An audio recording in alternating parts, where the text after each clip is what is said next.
Hey, welcome back everyone to the Black Brain Trust. This is episode 925. Please hit the like button as you come in, share the video if possible, and hit that notification bell so you get all the updates from the Black Brain Trust. I'm here with my guest, Art Newstall TV. What's going on, bro? All right, and yourself, sir. I'm chilling, man, chilling, man. Happy New Year, man. It's good to see you around here. Good to hear from you. Same to you. Same to you. Likewise.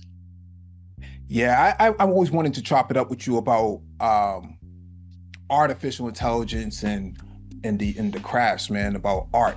You know, how did you even get into artwork in terms of drawing and whatnot? How did you get into that? Only thing I remember, and then that's guess the genesis part is my mother saying that I started drawing at the age of 3, and then I pretty much heard about stuff about my dad being an artist, so that kind of gave me a somewhat of a motivation to get into it. Mhm.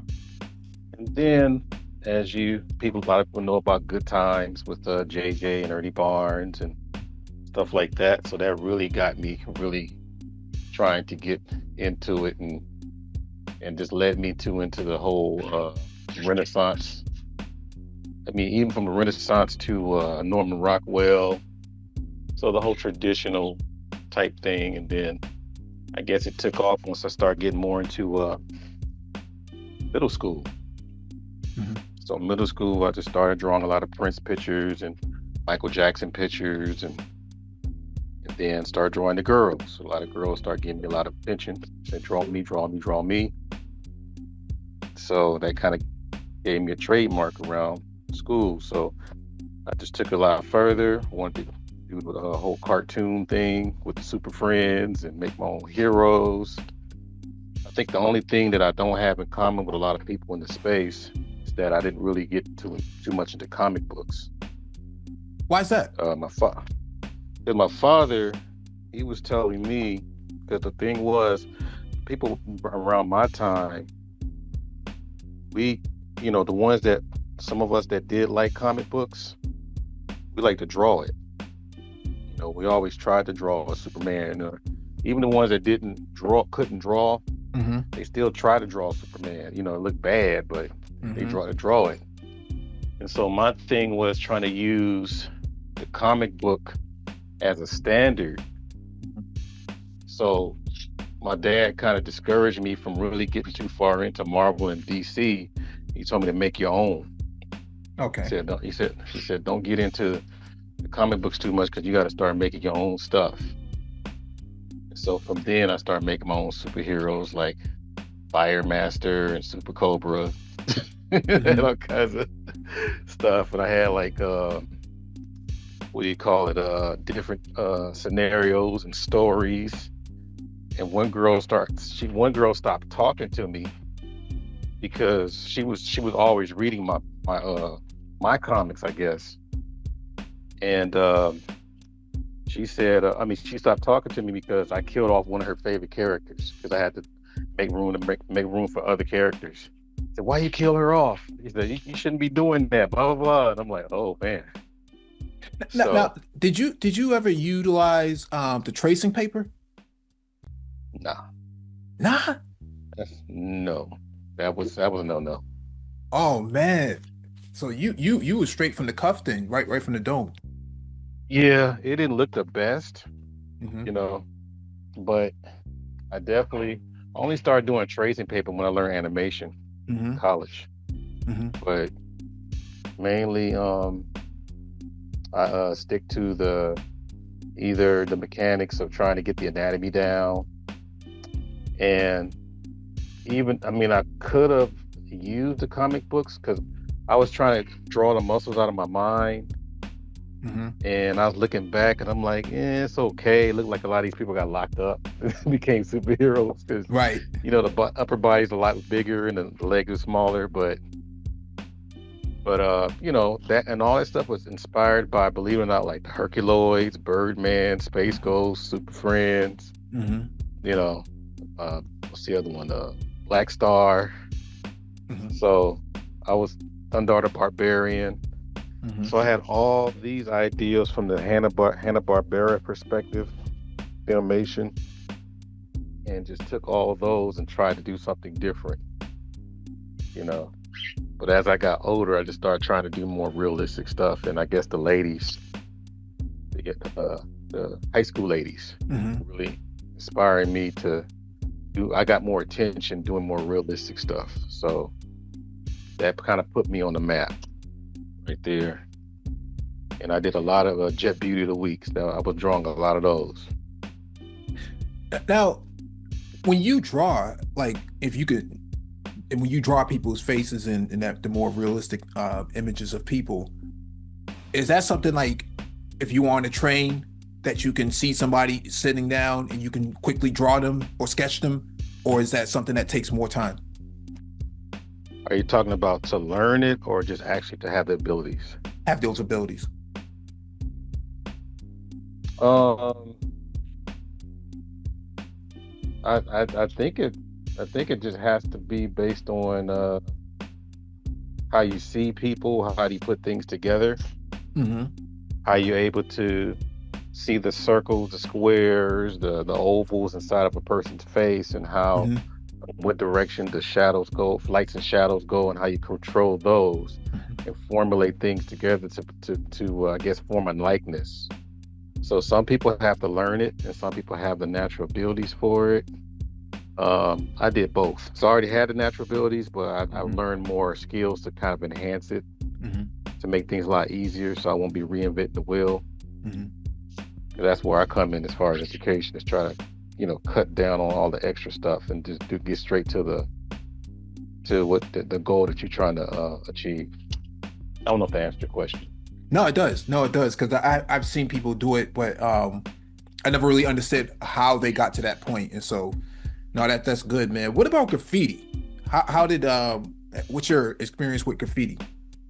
I never was into it. Never?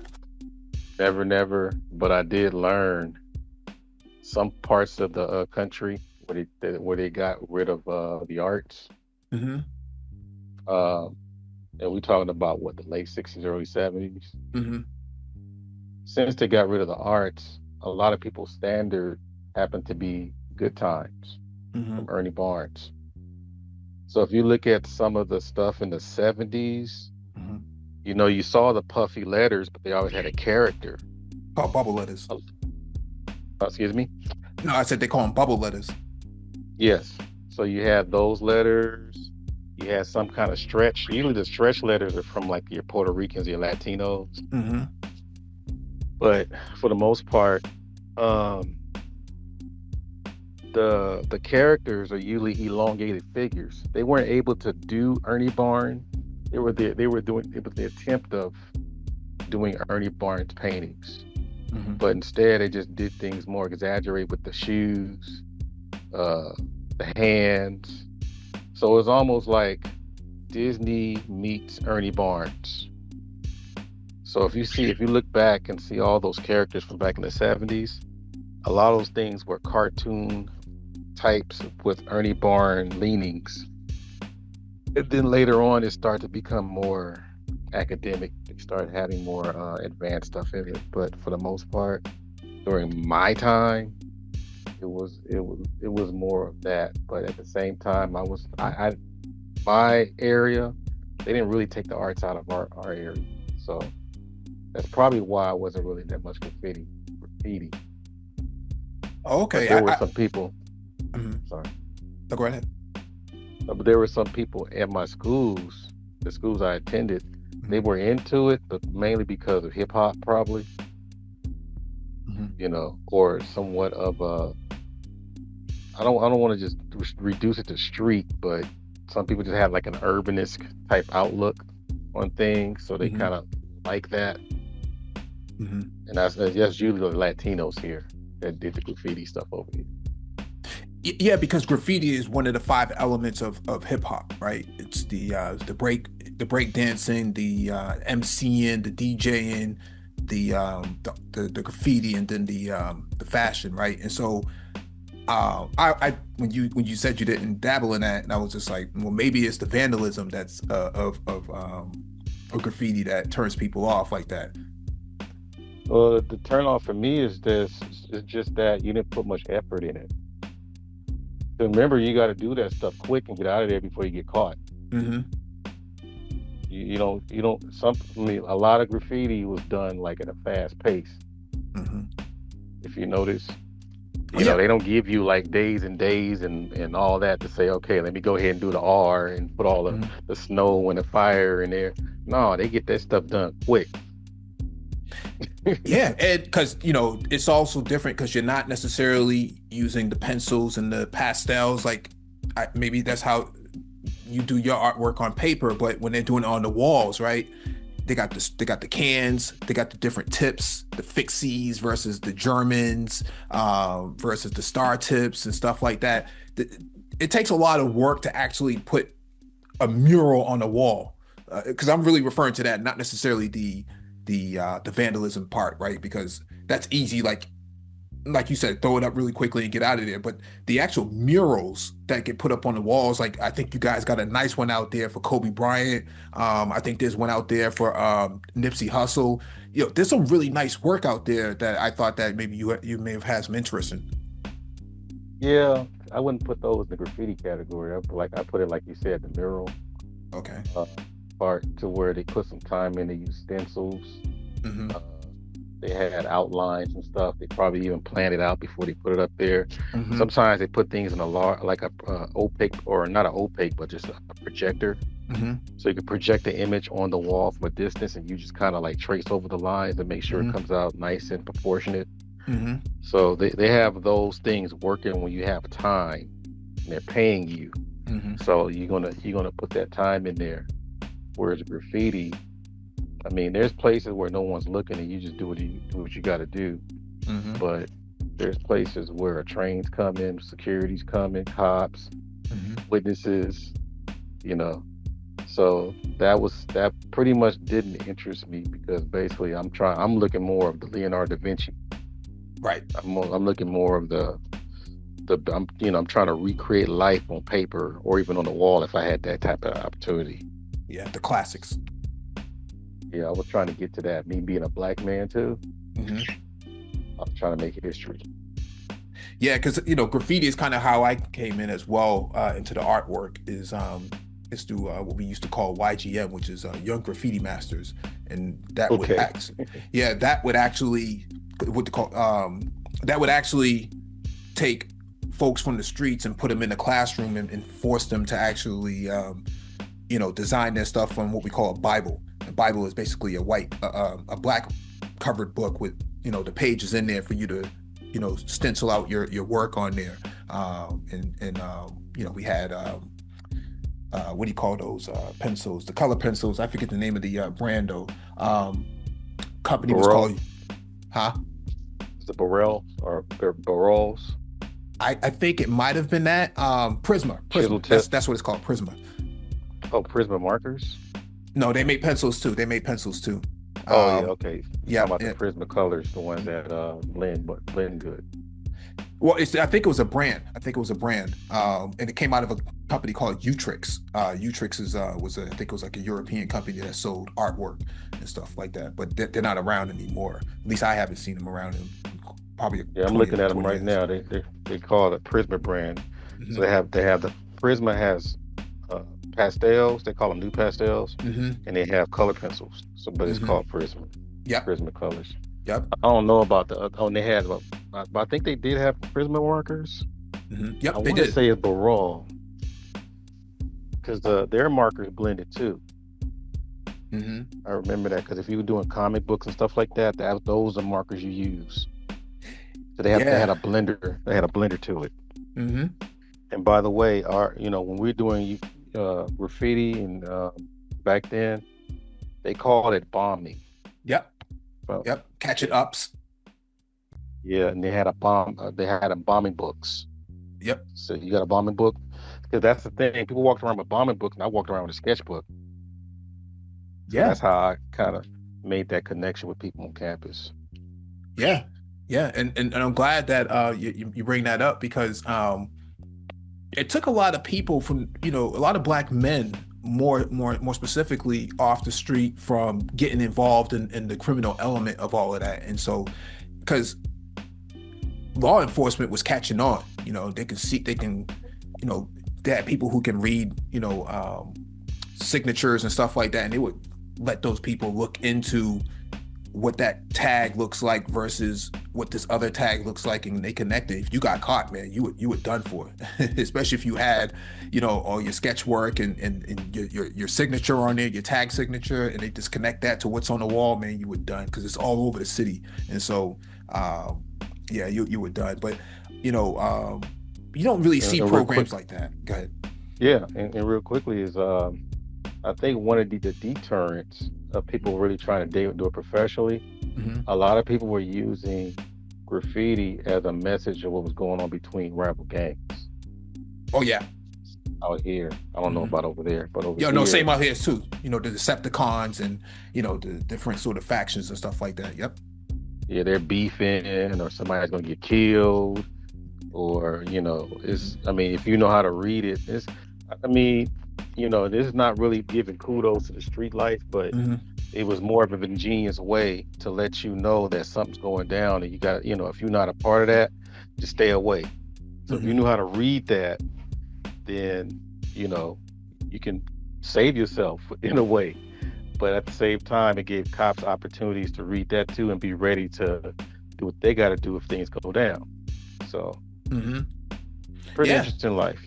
Yeah, yeah, because you cross somebody out, that means you got beef with them and stuff like that. It, Yep. it, it really got nuts, man. To the point where people were throwing hands in the streets over that type of stuff. But yeah, I'm glad I got out of that life, man. I was never really that great, to be honest. I was, you know, I could do my name and whatnot, but anything beyond that, like characters and stuff, I couldn't do that at all, man.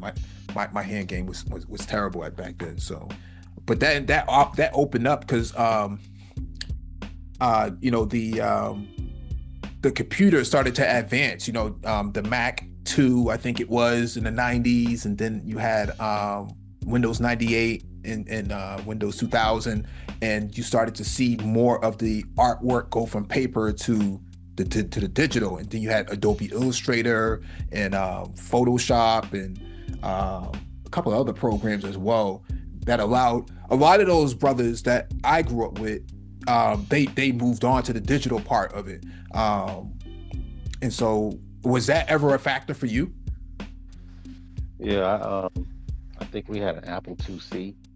Oh yeah, that's it. I think that's what it was. The ugly square computer. Mm-hmm. Um, I didn't really start getting too heavy into the computer aspect until I started doing graphic design at Cal Arts when I was in college, my second year.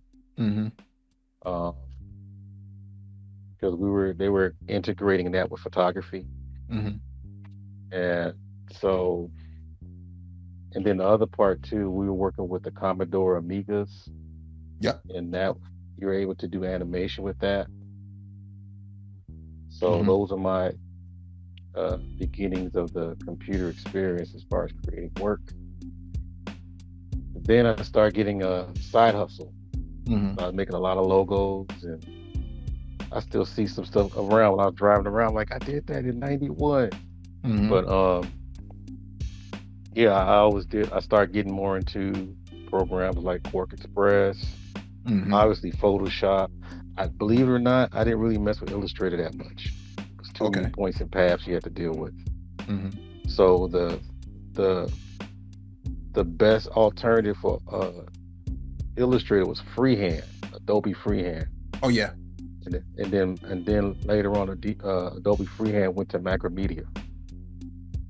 So when I was making so much quick money off of freehand. Freehand Mhm. helped me pay the bills. Yeah, I can Just imagine. doing, oh my God, I did so many things, and I was teaching students Mm-hmm. uh, freehand, and they made money.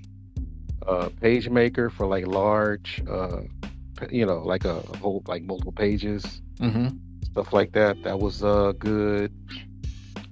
But yeah, I lived in Kinko's. Oh Because man. remember, Kinko's had all the computers and they were already connected to a printer. Mm-hmm. So at one point I was just like staying there overnight, making money, Yeah. getting free computer time. Because I have buddies at Kinko's and You know, it was, it was Yeah. nice to do a lot of creativity on the computer. But I at at one point, oh, and I was making my own clip art too. Oh man, that's crazy. Clip art, It's man. clip, You really took yeah, it cause back. yeah, cause that was a thing that people were, and that's why people try to give me pushback on my lives about the clip art being compared to AI or Chat Hmm. GPT. Hmm. I'm like, Chat GPT is just clip art on steroids. Oh yeah. That's all it is. You're able to do way more stuff Hmm. with Chat GPT than clip art, Hmm. but at least clip art was something where you can just look at something and say, okay, I want balloons, Hmm. I want a red one, I want it big, I want it long. You can make it bigger or smaller and then put happy birthday on the top, Right. right? As Hmm. far as AI, you can just type what I just said and it do it for you. Right. Because that's how people made money, like off of business cards and postcards and stuff like that. Right? Is Hmm. back then. I'm saying from clip art. They would just do like a flowery background, and then that would be the card or whatever it is. And so yeah, a lot of people made a nice hustle off of that, side hustle, whatever it was, off of that. But the Wacom, once the Wacom draw sketch pad came out, that was it for a lot of cats, man. They upped the ante and then. And so a couple of guys that I used to do graffiti with when I was growing up, they were much older than me. They got to be in their late 50s, early 60s now, but they moved on to Echo, the clothing brand. They were, if you ever look at Echo Red, if you look at the logo, that was a graffiti logo. Um, Hmm. and so they became a part of that empire. And then some other cats, man, they got into not Microsoft, Macromedia Dreamweaver, which then was acquired by Adobe, and then that became, they became web developers and stuff like that. So they were throwing up really dope websites and stuff for people and making that's how they made their money. And that kept a lot of cats out of a lot of brothers out of trouble. A lot of black men found entrepreneurship in coming out of the graffiti era. Um, I think when you're a teenager, you can sacrifice and make that and afford to take that risk, catching, ups, like what we call it, bombing, like how you said, hitting those trains and, doing a lot of the vandalism. But once you became an adult, you had to start paying bills. You had to really take this stuff more seriously. And so, it's the silk screen T-shirts as well. A lot of brothers got Oh, don't get me involved in started with that. that. Oh yeah, man. Whether it was for a birthday party or it was for a new rapper that was dropping an album or something like that, mixtape, or it was somebody doing a mural, what do you call it, a wake or funeral or something like that. Rest in peace to someone. A lot of brothers found opportunities in those areas, and so when I was coming up, they had out here on the East Coast, it was called ALA, which was called African Latino Alliance. And that was like the confluence of brothers and Latino brothers coming together and really, getting into the arts at the mural level, where they start doing bigger walls and bigger businesses, and a lot of gyms relied on them to do the artwork and stuff in there. The city even partnered with uh, in order to prevent people from doing more vandalism. The city carved out a handball court, and the wall for the handball court was done by the graffiti folks, and they would change it every 6 months or so. And so they would just paint over it, as a way to kind of change it up. So that allowed folks to really have some stake in ownership within their community while still putting their artwork up on the wall, in terms of like a mural. And so, but if someone was to vandalize that, that was like curtains for you. That was, that's a death wish, because everybody knows who did that artwork. But at the same time, if you threw your tag up there or something like that on that mural, yeah, that's somebody's coming to look for you. So Yeah. yeah, I definitely had some good times back then, man, and met a lot of good brothers coming out of that. So we didn't have all these sort of weird beefs and stuff in terms of like black versus Latino and all that stuff that you see now. But back then, definitely folks was linking up together. So And then that What I introduced, didn't yeah, go ahead. that introduced what? Now, I was just gonna say that kind of introduced us to like the consciousness. When I mentioned like the African Latino Alliance, they were really big on the conscious community. They like Francis Cress Welsing and Amos Wilson, and they would put all of that sort of quotes inside their murals and some of their pieces and stuff like that. And so that's my segue into the conscious community was through some of the artists that were out there. Go ahead. Go ahead. What are you gonna say? Yeah, as far as the black and Latino thing going on out here, there was some distance. I think the beefing really got bigger when the Latino population got bigger. Okay. When it was like a lot smaller, Hmm. we didn't have those kind of issues. They probably said some things behind closed doors. Hmm. Don't be around them, blah blah. I mean, because I'm hearing stuff in the '90s from my students, what the parents say, but it still wasn't that impactful like it is now. Hmm. Um, so, yeah, I mean, the only ones that try to do the whole black and brown alliance type of stuff is probably like college students for momentarily, Hmm. but in the neighborhoods, it's Hmm. not that prevalent out here. It's pretty much you go this way and I go that way. You stay over here and I stay over there. So it's almost like a soft version of the 1950s of the Jim or the 40s and 30s of Jim Crow era. Segregation. Segregation. It's a weird thing, man. It's Hmm. weird because you got a lot of mixed babies here, but we still have this these issues, man. I'm like, huh? But I think it's yeah, hard for Latinos to ignore the consciousness out here because it was just so prevalent. Like I mentioned, Francis Cress Welsing and Amos Wilson and many of your conscious folks that may have been in Harlem and in New York City and those other places. We had a conscious community here, but it wasn't as big as it was like in DC and in the DMV areas, as well as Philly for another example as well. But a lot of cats would travel back and forth between New York and Boston to really well, one because of hip hop, but two because there was so many different events happening at the time. Like there was no internet back then. Art like a lot of people are they don't understand how you had to be outside in order to understand what was going on. You couldn't be in the house. Like if you was in the house, you missed a whole lot of things that was going on. There was mad events, book launches, and black bookstores and stuff like that. That brought folks out, and so that's kind of how we saw it. I was a teenager back then, but I saw a lot of that growing up with a lot of the older cats. They was definitely mixing the arts with the consciousness, and they would kind of put a lot of that stuff onto the wall, or they would do like what do they call that now? Canvas, art you know, walks. canvas.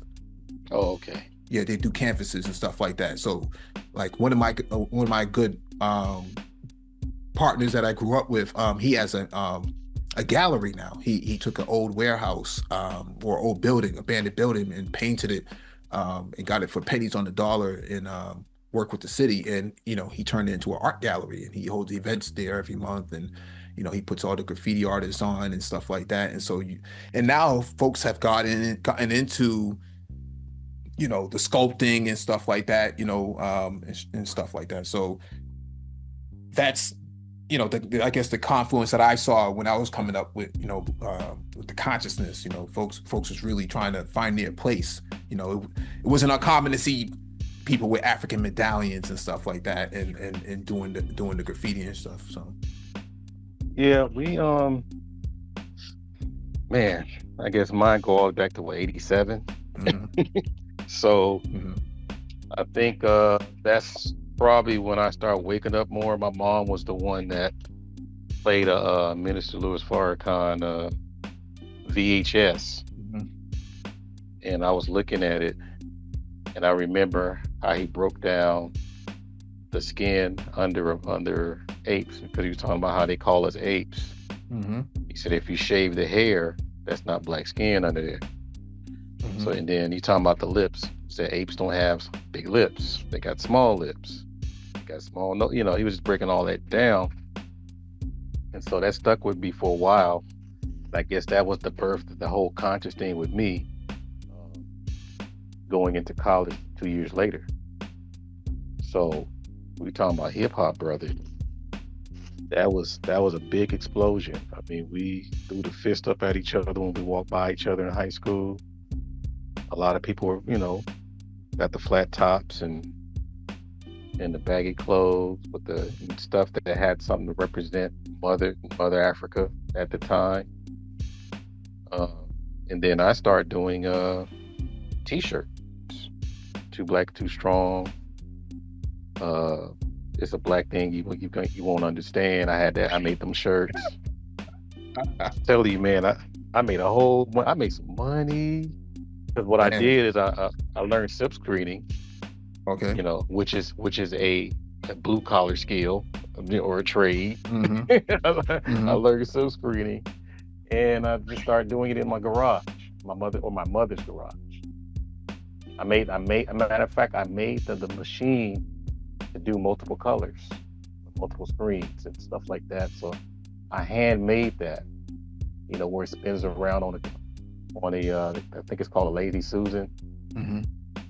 So, and that got me into a lot of places. I started doing things for Ice-T, Africa Islam.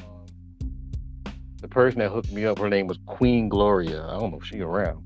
Mm-hmm. Queen Gloria, she was the one that was like introducing me to different people, and they were like, "Oh, okay, I got some work for you." Blah blah blah blah blah. Mm-hmm. And I'm only like 18, man, 18, doing all this stuff, and then going in and hanging out with people that were doing lectures, stuff like that. So Mm-hmm. I was able to see a lot of people that I never thought that their name would get bigger, and I'm like, wow, really?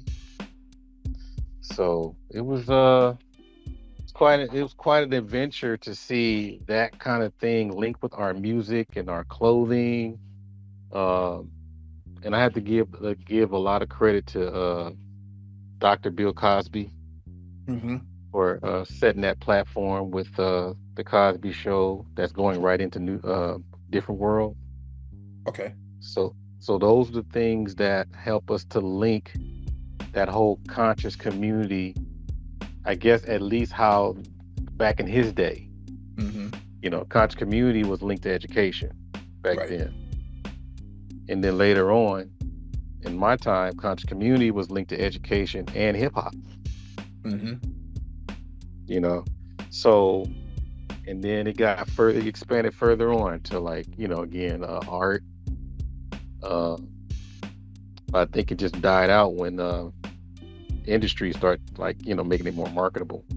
Mm-hmm. Because they were able to shift the attention elsewhere.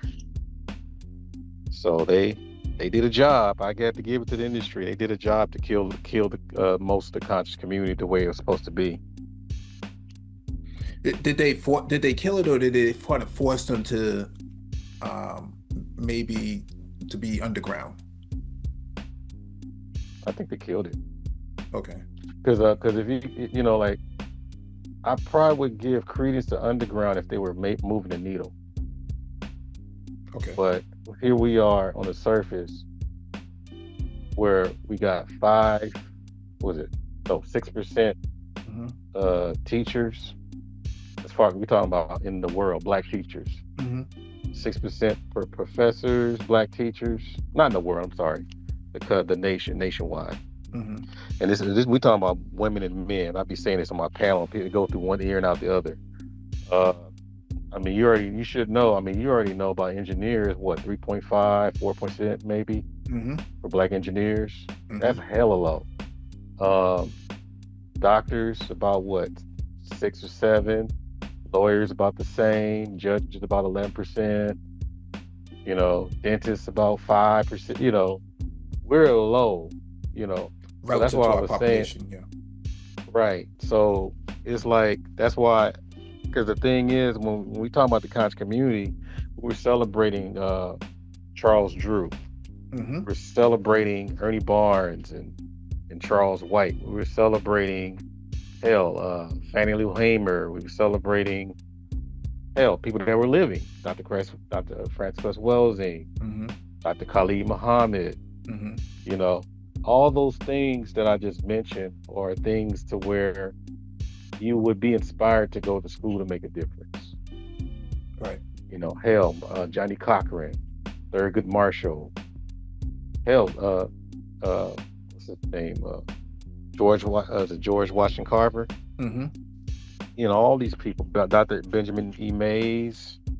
I mean, I can just go on, but these are things that we were really pushing in the so-called conscious community days in the 80s.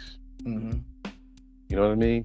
So Mm-hmm. for us to push that, something happened where we didn't continue it because, like, again, the hip hop brought us to the conscious community. I'm one of them. Yeah. That's what got me into the FOI Mm-hmm. was hip hop. Public Enemy. I always tell Griff, I say, you one of our heroes, man. I know people don't know you as far as young people right now, but we remember you. Yeah. So, I mean, this is the stuff that made us want to make a difference. And then we had a nice little wave until what 92, 93 maybe. It just started to die down, start going into Snoop Dogg and start going into Puffy Productions and Mm-hmm. you got to get this money and got to smoke this weed and More capitalism. yeah, it got way more into that. So if you have that mindset, you ain't picking up no law books, you ain't picking up no medical books. You're not, and if you did go to college, you're doing the college for the bare minimum, and that's what people keep talking about, which as though that this is all Black people's experience. You know, so I always list the ones that I'm really trying to push, Mm-hmm. and how the conscious community was trying to what do you call it? Or not motivate, encourage. But people keep talking about underwater basket weaving Mm-hmm. and all these meaningless degrees. And I'm like, I don't have no, I have nothing to do with that. Yeah. That had nothing to do with the conscious community either. I'm just gonna keep it real. Mm-hmm. The meaningless degrees, no. Liberal arts is basically what they're saying. Liberal arts, but liberal arts is making a comeback now. Now they're pushing for more liberal arts because the AI is starting to create something called brain rot. Yeah, and it depends on because I looked at the liberal arts and they had a whole bunch of stuff under the umbrella. Mm-hmm. Education is under liberal arts. Yeah. I'm like, okay, I think there's a large population of children that need teachers, and they've been talking about the teacher shortage here and teacher shortage there. There's a lot of things I'm looking at. I'm like, I think they focus more on the stuff that don't really matter in liberal arts, like not psychology. What's the other one? Sociology. So there you go, sociology. Mm-hmm. Nobody cares about sociology. Until they have to care. Right, political science, Mm-hmm. all those things, cultural studies. Yeah, it's kind of hard to make a big living off of that. But as far as education, the lack of it is a result of why we're in this situation as Black communities right now. So I don't know if that's really meaningless.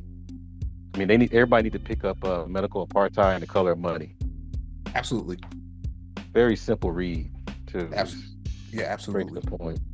Powernomics should be afterwards. Mm-hmm. What do you think the impact of AI has on artwork in the academy? Yeah, like I said before, it's to me like when clip art first came out, people that was everybody's go-to. Mm-hmm. Even artists stopped drawing and started doing clip art because they didn't have time to meet the demands. Mm-hmm. Stuff like that. And I guess when it comes to the film and the cartoons and stuff like that, Mm-hmm. I remember, was that her? Maybe it was her. One of my professors, she used to, I don't know if she still does. She works, her name is Becky Bristol. She was a animator for Duckwork, or is it Duck Soup production. It was an all woman, if you know what I mean, all woman production. But they were her and some other animators were talking about, and this is back in 2010, I believe. We had this conversation about AI. I don't know if Mm-hmm. they called AI back then, but it was pretty much, digital imagery and all that, and instead of doing hand stuff. And so a lot of stuff was easier back then with digital imagery because it was overseas. Mm-hmm. So they didn't have to really know the style, the American style. All they got to do is program it. So they would send that stuff overseas in India and China. And so they said the problem was they had to shift back to American style and hand drawings because the children weren't feeling the whole digital thing Mm-hmm. because the human eye was not really receiving, especially the children. They weren't really interested like it was back when we were doing Snow White and Peter Pan and all that stuff. So I think for a good 10, 15 years, maybe after that, Mm-hmm. like I think there's still a demand of hand drawings, but like you mentioned, the Wacom, Mm-hmm. um, they're doing more on the Wacom. You don't have to do any paper and scanning and all that, and doing sales and all that. They're doing everything on the Wacom. They're doing everything on the computers on that part because a lot of people in animation were trained to program. And the late great Leo Sullivan, he's the one that did what? Shoot, Fat Albert. He did the Flintstones, Scooby Doo. Him and Floyd Norman were your only black animators of that time to do all that stuff that we grew up on. Hell, he even did Transformers. He did all that stuff. Mm-hmm. He just passed away, what, 2 years ago now, I think. Mm-hmm. Ancestor. Um, yeah, him and his wife, they passed away a year apart. But the thing that he was complaining about was that a lot of people that were learning how to do animation in the arts, they put too much time in digital stuff instead of doing hand stuff. So they kept calling him to do hand stuff because the people that were working for these companies didn't know how to do it. Mm-hmm. And then he had to call me to do some work for him because he said he was too old to do it. I'm the last Mohicans probably that know how to do classical animation, flipping the pages, making sure they sequence right, making sure that the voiceovers are right, the timing. He had these long time sheets we got to work with. So, because I saved his time, she gave me a lot of time sheets. I was like, God damn. Anyhow, so that part, as far as the AI right now, I think it's going to come down to how does the human eye receive it. If the human eye does not receive AI, then they're going to be in big trouble. One of the things that concern me is who's creating the art, right? Not so much as AI, but who's behind the AI. And we don't have control over that. And so when you see these sort of Afro-futuristic AI generated art, it may not necessarily be one of us doing that. And someone could Yeah, be capitalizing off of our culture in the same way hip hop was taken over in the late 90s and early 2000s, right? And that's kind of my concern because I see a lot of good Afro-futuristic artwork that's out there, like on Pinterest and these sort of other sites, but I don't know who's creating that now. Because when I ask folks in the arts and whatnot, can they do that? They're like, I don't really mess with that. Okay, so if you're not messing with it, who is?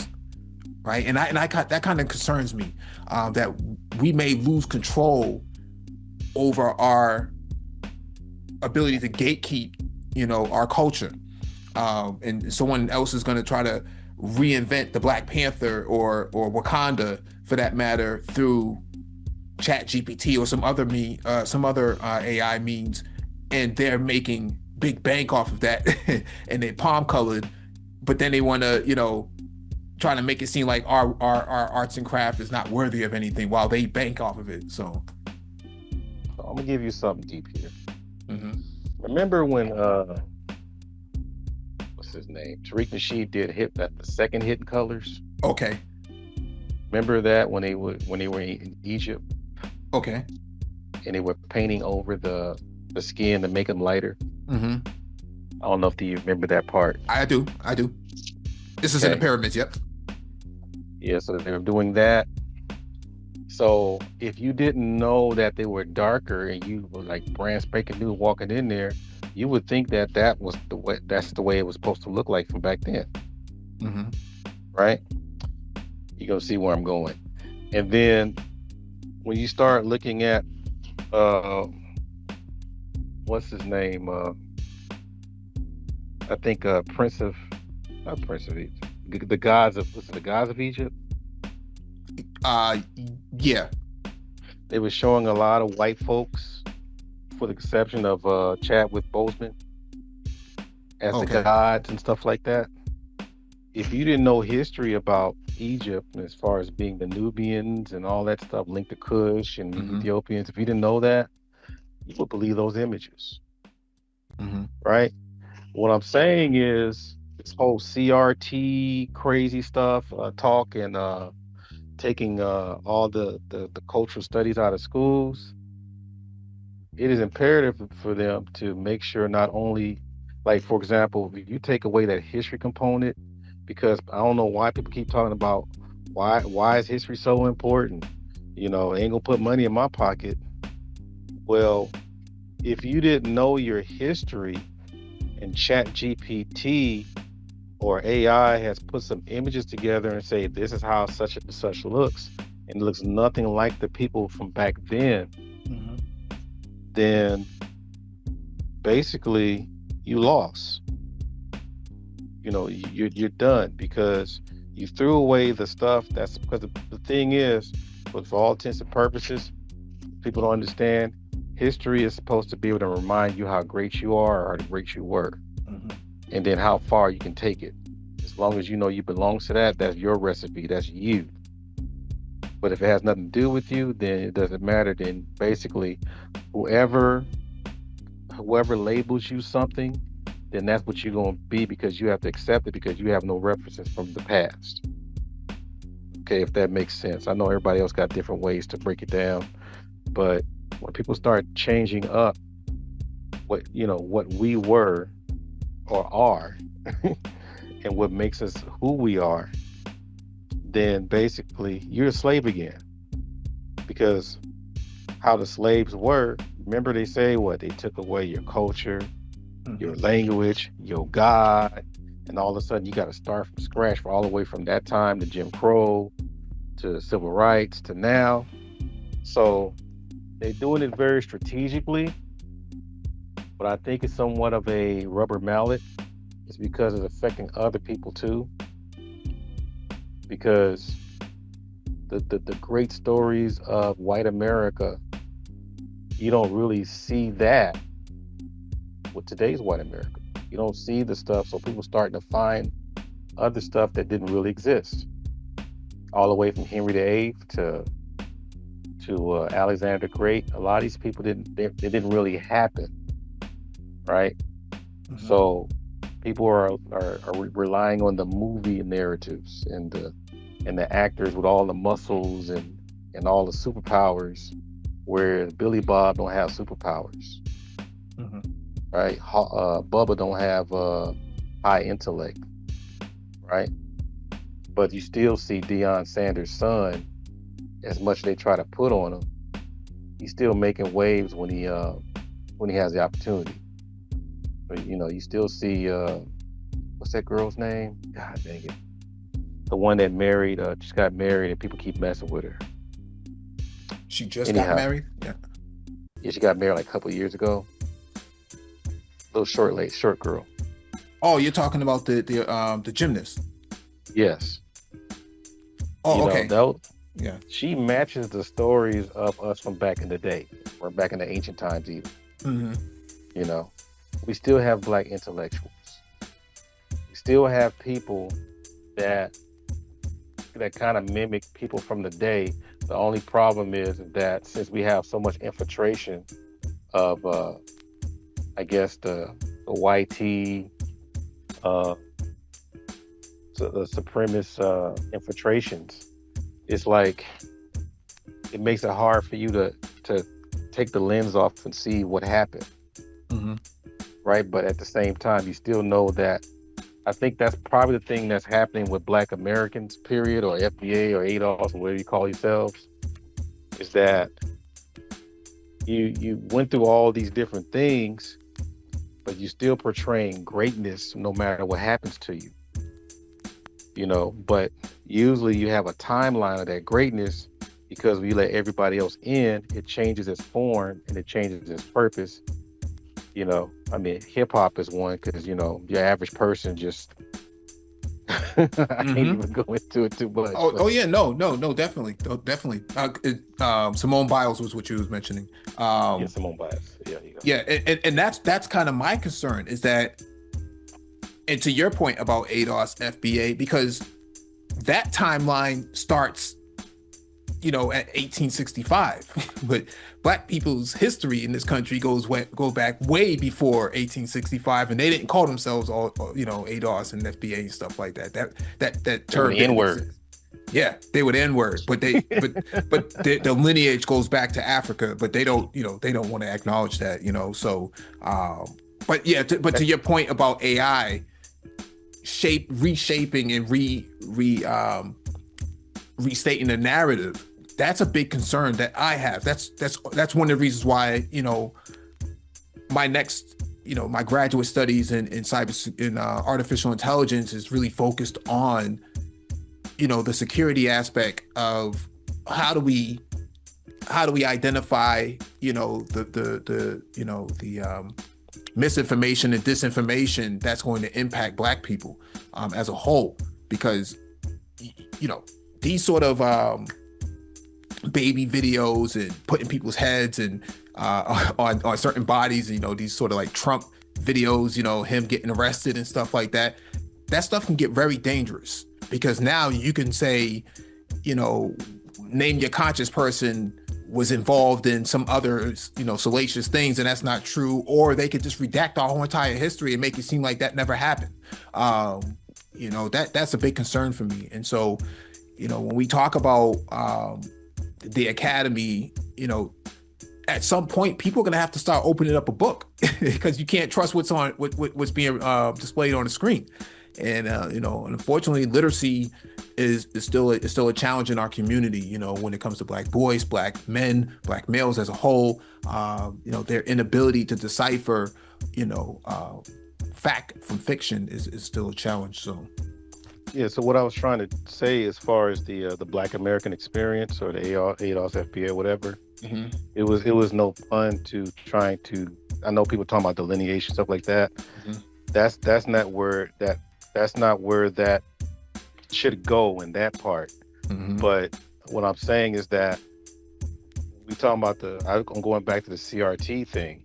Mm-hmm. Um, they don't talk about, I don't want to hear no African stuff or Caribbean. They always talk about, I don't want to hear stuff about Jim Crow and slavery. They don't want you to talk about what's going on here because they already know that even though this stuff happened during those times that were very unfortunate, there's two things that they don't want to see, in my opinion, of course.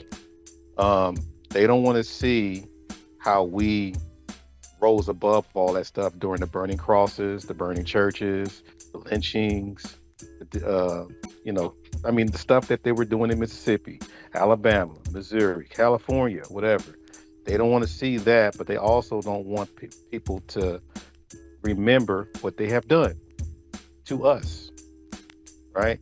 So that would, because that's their concern. You ever notice that? I don't know if you Mm-hmm. noticed that, but they usually concerned about what's going on here But the part that we benefit from is that we would remember what happened back then. We get inspired for all the accomplishments we have, and then also look beyond America and look at Latin America, uh, Africa, the Caribbean, and stuff that these people have done as well, and attach it to what we already done as far as the achievements and things that just be inspired. Like me and my wife, I have to school my wife on capoeira, Mm-hmm. Colombo, stuff like that, because she's all in the church over there. I was like, no, that stuff. If it wasn't for that, you probably in a worse. You and your family would be in a worse condition right now. You know, so and she was talking bad about Pele because he got, Wow. he was with because he was only with white women. Yeah. But your mama black goes down in Brazil too. Your mama Yeah. black, Oh man. su maestro negro también, they say stuff like that. So they on Mhm. that too, right? But but she didn't realize. I'm like, you understand that Pele has put soccer on the map to where black martial arts is considered a learning form to get them championships Mm-hmm. for the whole country. Mm-hmm. Okay, this is a black man. Okay, so Mm-hmm. yes, so what I'm saying is that this kind of stuff is they definitely want to erase the stuff that's local. That's big because if you remember that whole fight with the hip hop, what is it? The who invented hip hop? And they talking Mm-hmm. about Caribbeans and Puerto Mm-hmm. Ricans and all that kind of stuff. Mm-hmm. And a lot of the young folks are really pushing back. So, and I like when young folks fight for a cause. They just got to learn how to be more, what do you call it? Uh, accurate, right? Mm-hmm.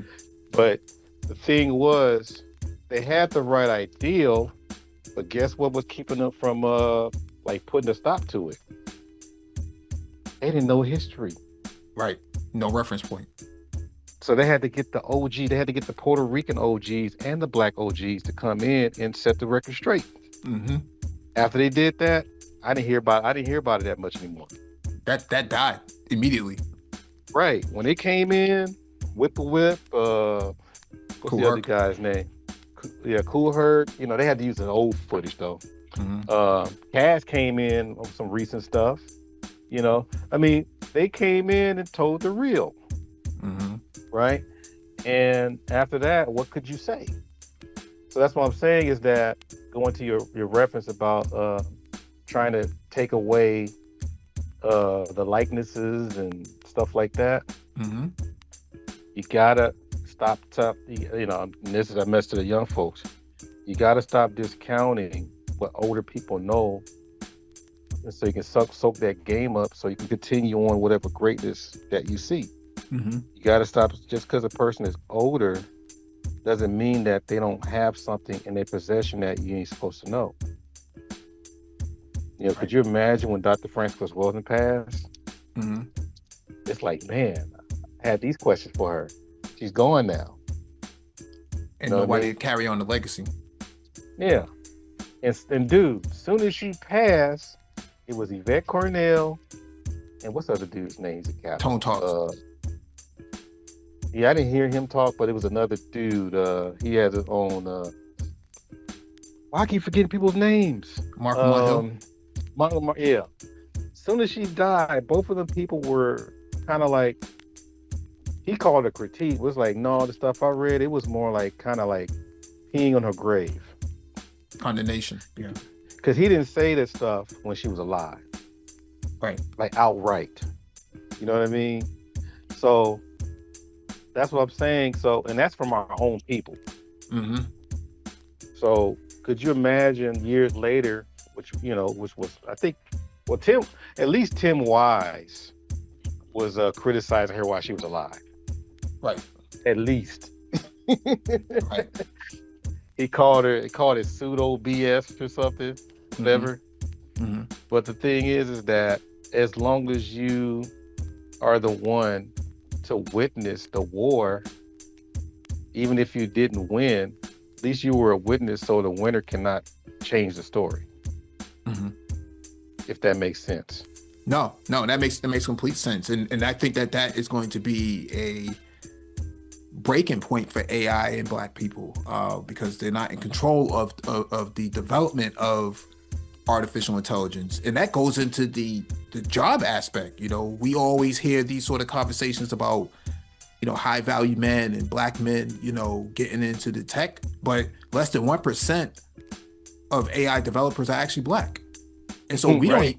we don't even have control over that the development aspect of what agent or the agentic aspect of it, you know, just the lines of code to the development. We're just not in control of that, and I don't see that changing between now and December. You know, I think the HBCUs have made a considerable effort to integrate that into their curriculums, but I also think that the job losses that's going to come from artificial intelligence, you know, the old saying goes, you know, last hired, first fired. You know, a lot of Black people, specifically Black men, will be impacted greatly by artificial intelligence in ways that they can't even imagine. You know, you look at what Amazon is doing with their warehouses, and, you know, training the robots, and the robots can pick up, you know, twice as much weight as, you know, from a box perspective, from a parcel perspective. They can pick up twice as much weight and not have to, you know, go to HR and complain and file a complaint, you know, about discrimination. You know, they'll work them as long as there's battery life, you know, to them. You know, and Black men are usually in the areas of labor.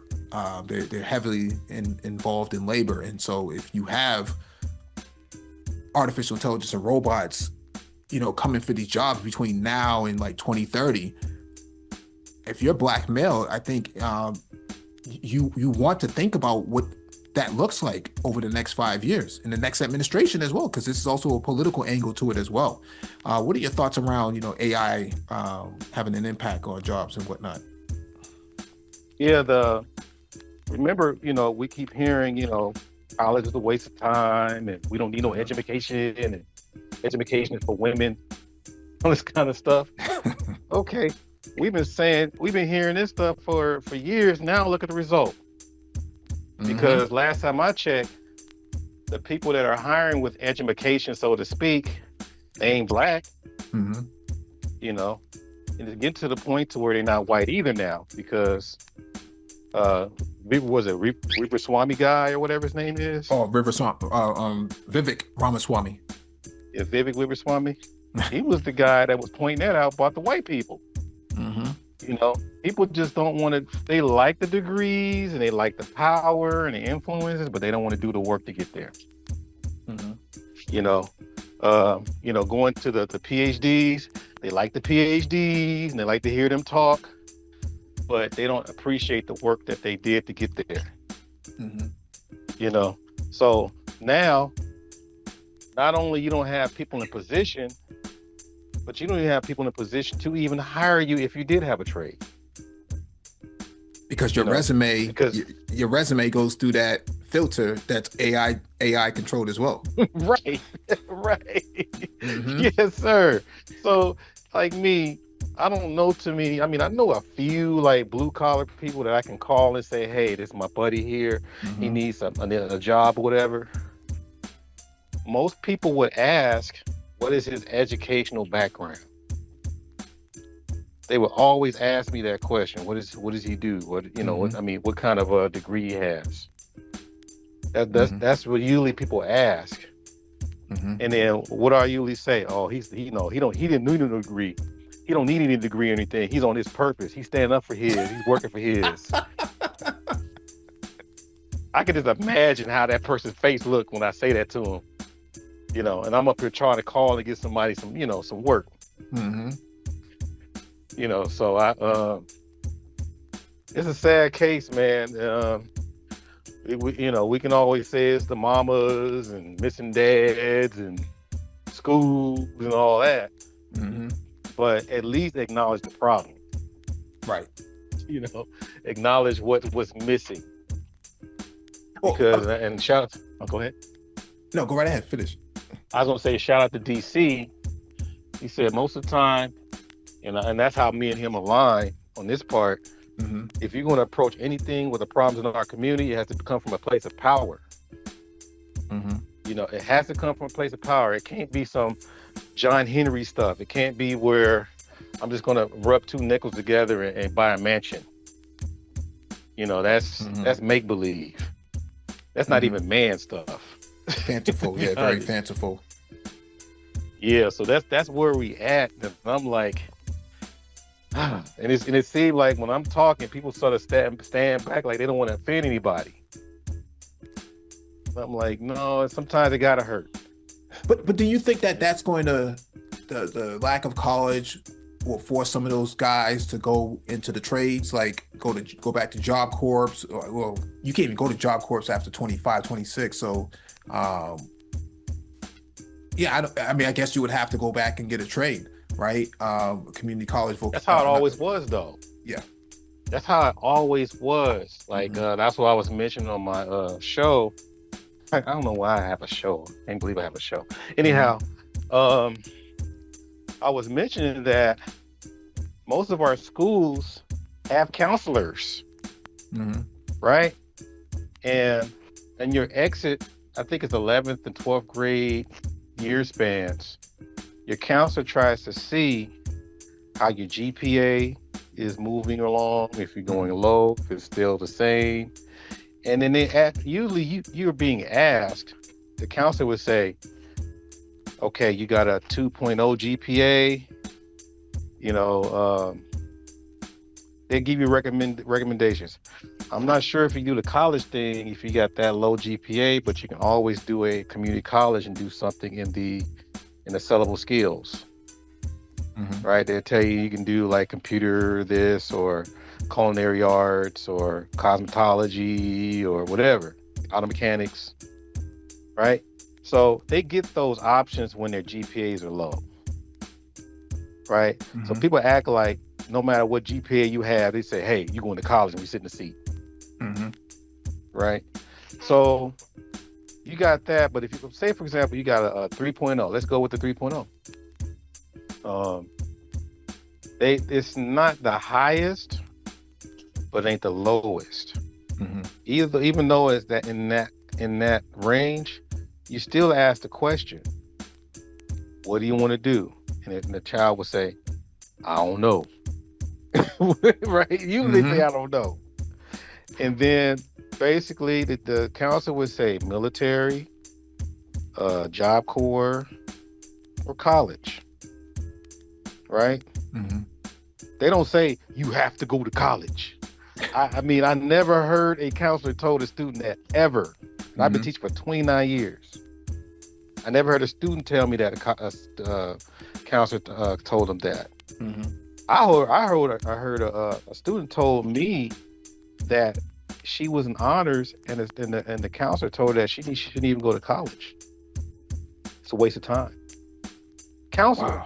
Wow. I'm sitting there like, okay, that's why I've been listening to these. I'm like, where are these people coming from? Outer space? Yeah. But I'm sitting there like, the whole thing is this. You know how people were complaining about, oh, I know a lot of people that went to college and they can't get hired or they dropped out, blah, blah, blah. Don't forget, we're talking about trades, skilled trades and all that. Skilled trades either have companies that give contracts or actually 9-to-5 jobs, right? Most of your skill, and anybody can look this up. Most of your skilled trades jobs out here are foreign owned. I put money on that. They're foreign owned. India, China, Japan, Korea, right? Out here in California, a lot of Latino owners. I ain't gonna tell you where they got the money, but for the most part, they don't do the hiring practices like they do in the 1960s and 70s. What's his name? John Chung has to hire you, right? Jose Fernandez has to hire you. Habib Mustafa has to hire you. And I'm quite sure the black people are not the top on the list as far as being hired. No. Okay. I mean anybody can correct me if I'm wrong, but we're not the top on the list. Mhm. But we might be lucky if we get the last two slots left on the hiring roster, Well, I mean, right? I think you guys in California have done some considerable work, at least at the policy level, of ensuring that there's opportunities available for Black people, at least in terms of the state government, right? In terms of municipalities. Well, remember that hot mic that they had with the Latino group that were talking Mm-hmm. bad about black people? Mm-hmm. One of the guys in that room is over the labor. I think it's the Board of Labor, Mm-hmm. Jobs and Labor, something like. He was over that, Mm-hmm. meaning that he's the one that kind of have influence on who gets hired and who doesn't. Yeah. So what I'm saying is that, I mean, I think the trades, you still got to do your trades, but we just don't have enough black people in positions to make sure that you get the job. And we That's don't my that have is my and we don't have uh, any respect for those people when they get to that position to get you the job. yes. And what I would give credit to Mr. Research, Black Manosphere, or BGS, everybody, is that we do have an issue when women are in the position to do hiring for HR. That's always been a problem because a lot of this, I'm not saying that the women are being evil. I think they're trying too hard to prove that they're not racist. But they want to make sure everybody is provided for before you look out for your own. They probably look out for the sisters more than anything else. But a lot of times, the black man is not really a factor. That is one of the issues as far as being hired. Mm-hmm. I'm not sure if it's even better or worse, but because I was on a panel with Mr. Research when we were talking about this, Mm-hmm. and Shirley, Hussar. Usar, there you go. We had a long conversation about that. Mm-hmm. And so, yeah, we can get all the skills, we can get all the certifications and all that. Hell, you can get your degrees, but at least the degree part in some jobs and some aspects will help you climb up the ladder to make sure your own people will at least get a fair opportunity to get hired. Mm-hmm. So that's where my thing is making sure that those people that are your Ben Carsons and all of your influences of influential people that are very young and able to make things happen, whatever. Mm-hmm. They shouldn't be pushing carts at Target, Right. or even no disrespect. They shouldn't be doing forklifting and all that kind of stuff when they can do brain surgery. Mm-hmm. That's my thing, and I hate when we get on these panels and act like these people don't exist. Right. That's my big gripe by these conversations, because I think a lot of people feel a certain way when somebody has a degree or a position. At first, we used to just say, man, there's a lot of women that have issues about black men in power. I think some of the dudes too got issues with black men in power too. They feel a certain way. Yeah. It's like the color TV complaint part in the movie Rosewood. So why does he have a piano? Not a color TV with a piano. I'm sorry, the piano part in Rosewood. He said, why he got a piano? I don't have a piano. Why he got a piano? Yeah. And this is a poor white man, and a dude that had a piano in Rosewood is a successful businessman. So the fact that he sat in class for so many years, put in a lot of work, he don't deserve a piano because you don't have one. Yeah. That's the mentality that we have.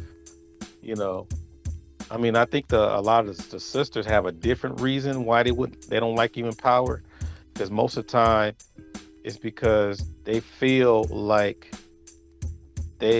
how can I say, they feel black men and women especially just when we do things together, is we're always competing like who needs to get more ice cream instead of trying to work together and trying to play your position the best, right? Hmm. And like I mentioned I just mentioned recently, Hmm. my mother used to be before she died, she was the chair of her chamber of commerce in her city. Hmm. Hmm. Not the chair, CEO, my bad, CEO. So she was running things, but she was really, really adamant trying to get some black male leadership, to try to, get in there and make sure that they can make things move in her chamber of commerce so that she could just step aside. And one of the main reasons why, and I don't know if I should say it slow, Mike. Hmm.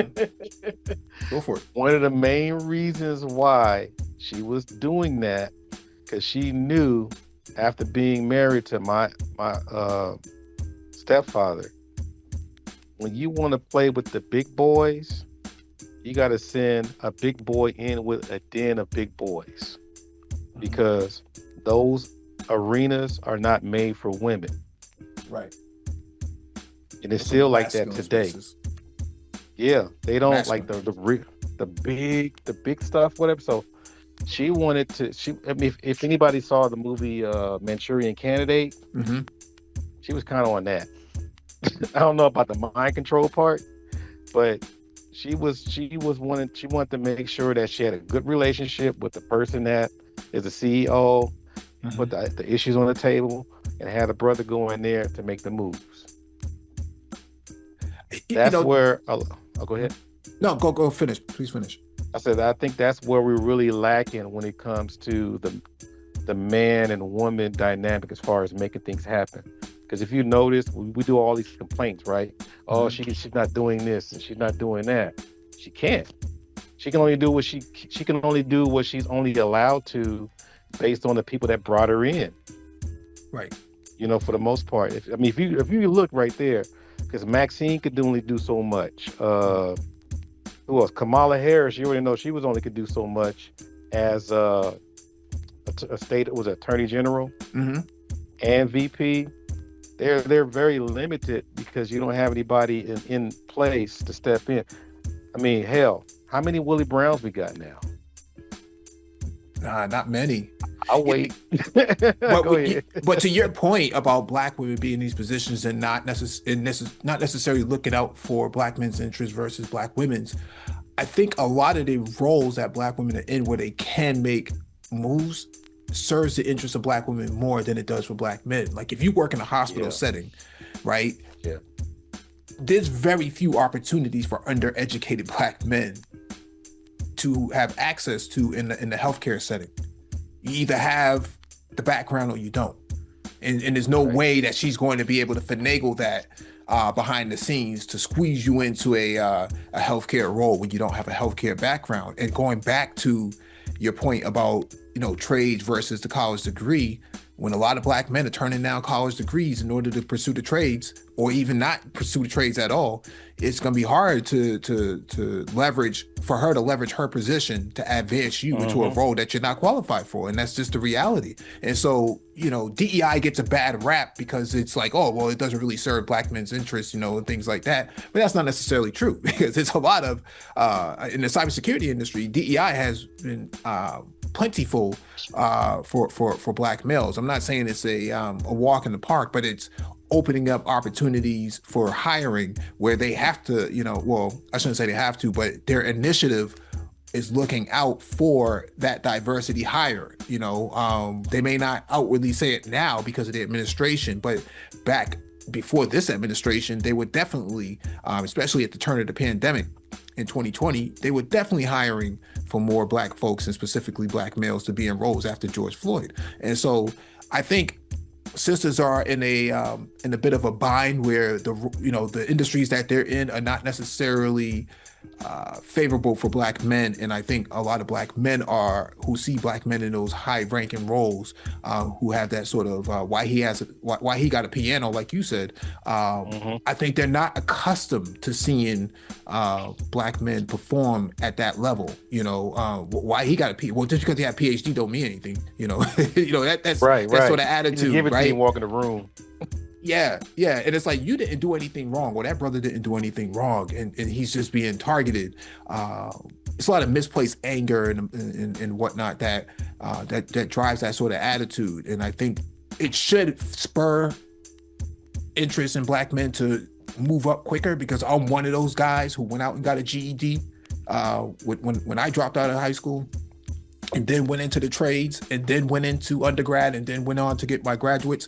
That I was one of those guys. I was never I never had that sort of perspective, like, well, I'm gonna stay in this position, and that's just gonna be it. Nah, man, Right. that couldn't be it, man.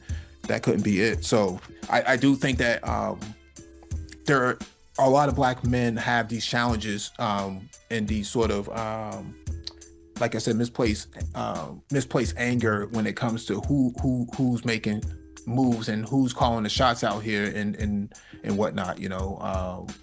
I mean, you see it in the manosphere, more specifically, whereas who's voting for who, and who's politically affiliated with what party and whatnot, and they don't understand that you need people on both sides if we're going to Hmm. play that game. If we're going to play that game, you got to have people on both sides, and you got to be doing your part just as much as I'm doing my part in order to find some common ground. Yeah, yeah, definitely. Yeah, because I'm looking at the part where we keep dropping the ball for our youth. I'm gonna just keep going back to them. Yep. It's because we do have a lot of students Mhm. that can't read or write and can't do math and all that kind of stuff. And I'm quite sure, hell, let's just be extreme. Let's say it's 50%. Let's say 50% of black children can't read and write, right? But there are 50% that can. That's the part that people don't talk about. Mhm. So, the ones that can, I believe we're supposed to be rallying with pom poms and making sure that they go to the other side and make sure they reach those achieve those goals. The ones that below 50%, as far, I mean, the 50% that's below reading level and all that kind of stuff, then we put some time and work on trying to get them up to where they need to be.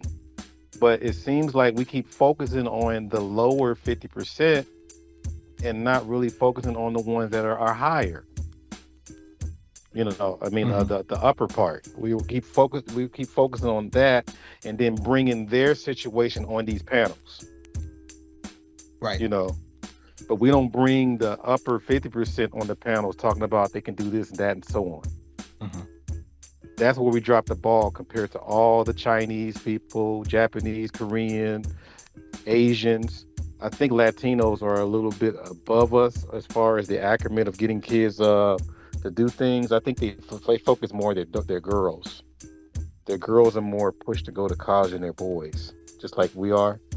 Mhm. But their girls come back home. That's the difference too. Mhm. That I've been seeing, but I'm quite sure there's always some way, and there's always something that's kind of like, um, how can I say, lowering those sentiments now because of I guess, the American social system, trying to push different agendas and different homes and stuff like that. So they're getting some of it too, but for the most part, these girls that go to college and get their degrees, they still come home and make sure that money comes back to the family, not Mhm. just your corner or your clique. It goes to the family, right? So that's what I've been noticing over the years is that, you know, a lot of these people that we're talking about, they're doing all the stuff that we used to do during the Jim Crow times with the silent generation and the older boomers and all that. We did that. And I believe these people were kind of taking notes because the stuff that they're doing here, they're not doing in their countries.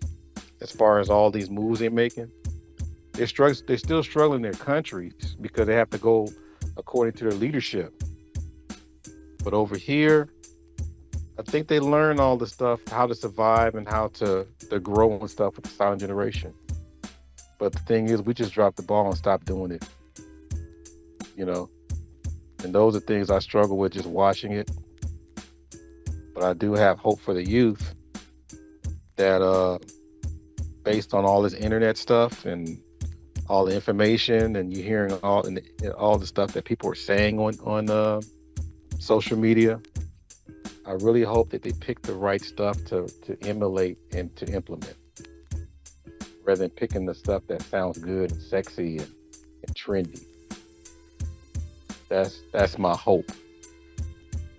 Like, for example, they don't do a lot of these, how can I say? They're not doing a lot. They're not having high birth rates and stuff like that. I mean, or having babies at random, and alcohol sales are really down. So they're doing something. I think they just got to have some other things to layer to make sure that they achieve, so they won't be depending on these politicians that are in office right now. Because it's getting bad, or if not already. Well, in California, there's a assemblyman named Stephen Bradford. I'm not sure if you're familiar with him, but he had created something legislation-wise called the BSI, Black Student Initiative. Are you familiar with that? Is that tied to the reparations? No, it wasn't. It was before the reparations discussion, but it was I think it came out 2023. I think he legislated that and got it pushed. And so what that did, it put more state resources into Black student achievement. Tied some of the state resources into Black BSAP. Student achievement. It's called BSAP. BSAP? Black Student Achievement Programs. Yeah, but I think the legislation is called BSI, Black Student Initiative. Yeah, but I think they put that in the districts already. Okay. But the problem I have with that is that they already decide the stuff from the district level on what to give to the students on campuses. So they don't know, because every campus has a unique need for what they need to bring up. So they'll hire somebody from like a church and give these little speeches saying, say no to drugs, stay in school, and go home. And so it may work out for some campuses, but our campus might need something different. Okay. But we have to use those people, even though we didn't pick them. And our kids sitting there like falling asleep and not really taking in that stuff. So I think that's my complaint, is that we're not able to use the funds for tailor-made needs for our campuses. Okay. And the other thing that I always scratch my head on, I'm the question you heard about Jawanza Kunjufu. Yep. There's a guy named I think it's Clem Shockley. Okay.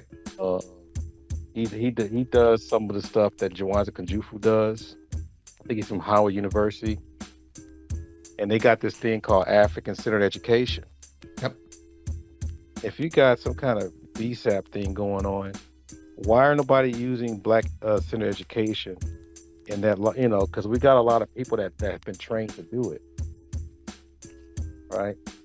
And they always had good results. The only people that keep doing that is Marcus Garvey School. They always having these students with high achievements. But for some reason, that's why, when I be talking to people on my panels, and I think they always give these suggestions as though our districts are really, really trying to make sure our kids or our children exceed. Sometimes I think some of these things are intentional to make it look like you're doing something, but you know deep down it ain't gonna work.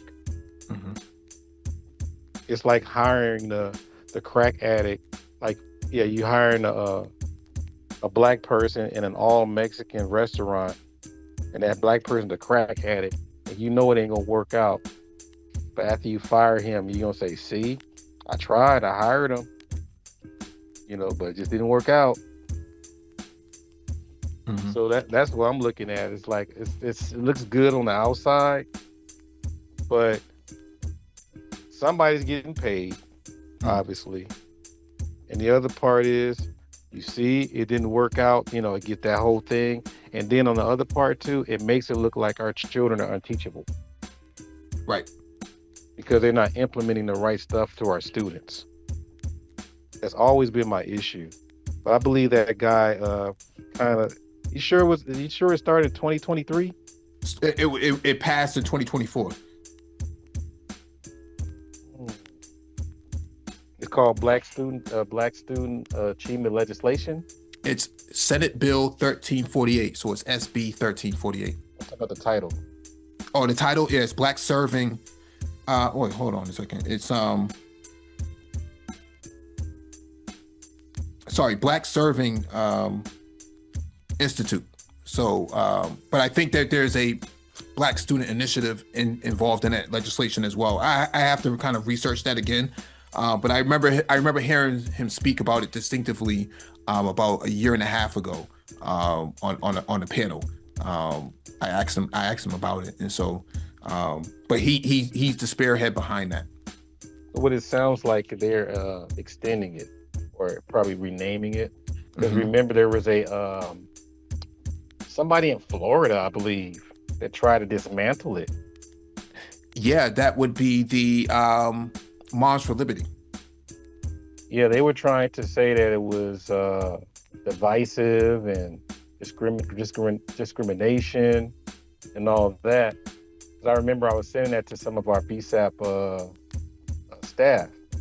Because I told her, I was like, look, y'all better do what y'all can, because when you have stuff like this, it ain't gonna last forever. So you better do what you can. I always say that whenever you have some kind of benefits or some kind of thing that's supposed to give you some kind of opportunities, don't think that it's going to last forever. You better make sure you get whatever you can until it's used up.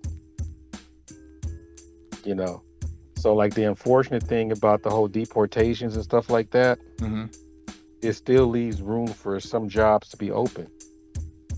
But the thing is, you shouldn't be sitting there on your butt saying, "Oh, see, blah blah blah." No, get them jobs, and then make sure that you do what you got to do to maximize it. That kind of thing. That's the thing. We cry about not getting opportunities, but you sitting there but looking at it as well, not doing anything. That's always been my issue as well.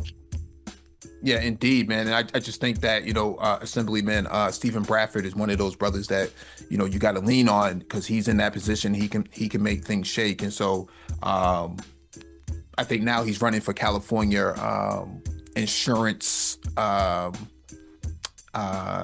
forget the title that you guys call it out there in California, but he's running for not governor of insurance, but State controller. Secretary of Insurance or something like that. It might be the state controller. Yeah, or comptroller, I think they call it. I think they call it comptroller. Yeah, I think that's what it is. But yeah, it's called Black Student Achievement in California. It's California Department of Education. So I'll definitely post a link after this is all set, so that people can read it for themselves. So it's really BSAP. Something that's interesting. Yep. Also, it's BSAP. Yep. Yeah, that's big out here in California. But I already told my criticism on it, though, that we're not able to put things in place for what our students need on individual campuses.